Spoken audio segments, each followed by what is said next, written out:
Good evening. I'm Mr. Porzio. This is back to school night, English class, eighth grade.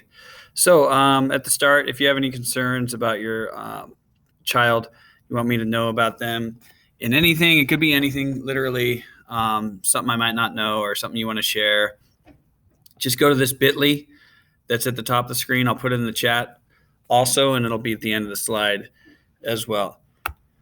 So like I said, I'm Mr. Porzio. This is English class, eighth grade. We're going to start with talking just a little bit about my life. I grew up in Southern California. I went to UCLA where I studied British literature, a lot of poetry. Then I got my master's degree in education at UCI. I started, after that, I moved to South Korea to teach English as a second language. Then I worked in early college in Newport Mesa. Then I shifted and I went to Kazua Masuda in Fountain Valley, worked 6th, 7th, 8th grade. Now I'm at T-Winkle where I teach English and history. Okay, so I kind of have high school experience and middle school experience. I've kind of been a lot of places, but happy to have landed in Newport Mesa. I've been teaching for about 10 years. This is my fourth year at T-Winkle. So my philosophy on how to design lessons is something called backward design, where you think of a goal, what you want the students to learn, how they learn, so how you're going to assess them or how you're going to measure that, and then basically the skills that they practice as they go along to reach that goal. And that's how I design all of my lessons. I start from the end and I work my way back to the beginning. The norms of our classroom is we're going to be doing a lot of free writing. This year I did something different. I have a digital journal where we kind of every once in a while I'll say like talk about a dream, or if I'm teaching literature, I'll have a story and kind of a prompt that kind of gets them engaged. For instance, next week we'll be looking at a story called Thank You, Ma'am. And so we're going to free write tomorrow about just the idea of lying itself, the impulse to lie, and why people have it. If there's ever a good type of lie, it kind of opens up the avenue on just human character. And so we all share this experience as being humans. So I try to find pieces in that literature to hook the students in. We could just talk freely about that. So they'll have writing first before we're discussing it. And then positive thinking journalist is more like self-reflection. I'm very into creating a positive mindset through which you look at the world in, and not so much negativity.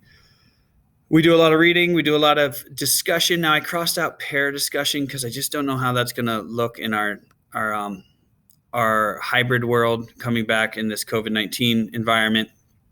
But we do a lot of discussion. We do a lot of knowledge building as a class.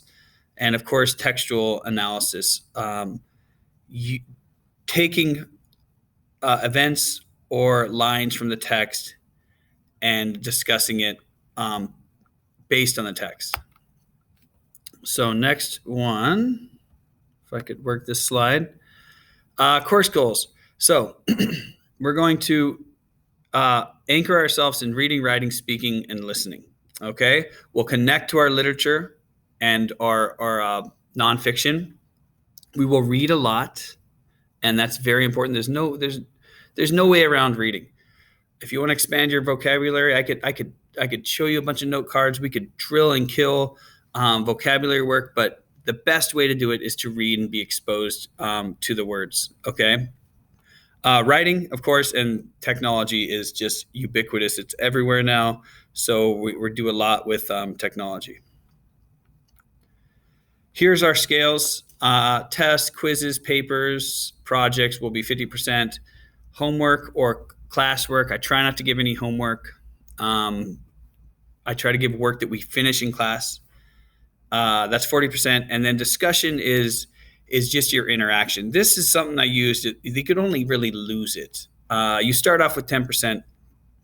And if there's any kind of, you're not following direction, I might take it back, talk to the student, give them a path to earn it back. It's basically kind of a free way to earn points. It's very hard to lose. here's all the tech that we're going to be using. You may have heard this: Canva, Google Classroom. I'm actually using Screencastify right here.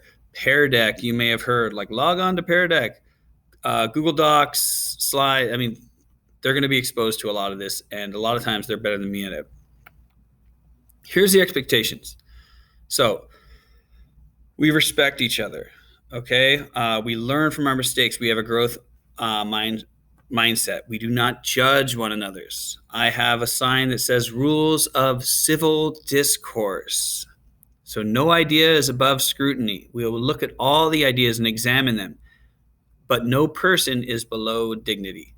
So if you say an opinion that someone doesn't like, you respect them. We are committed to open expression.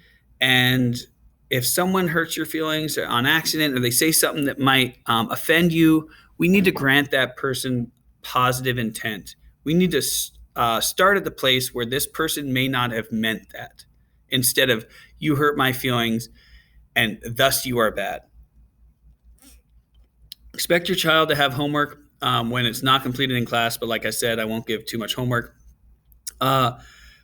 Late work is not accepted unless accompanied with a reasonable excuse. I accept late work. I don't know why that's still in there. I got to change it. I'm a softie with late work. So reasonable excuses, you could drive a bus through that clause. So we'll be okay.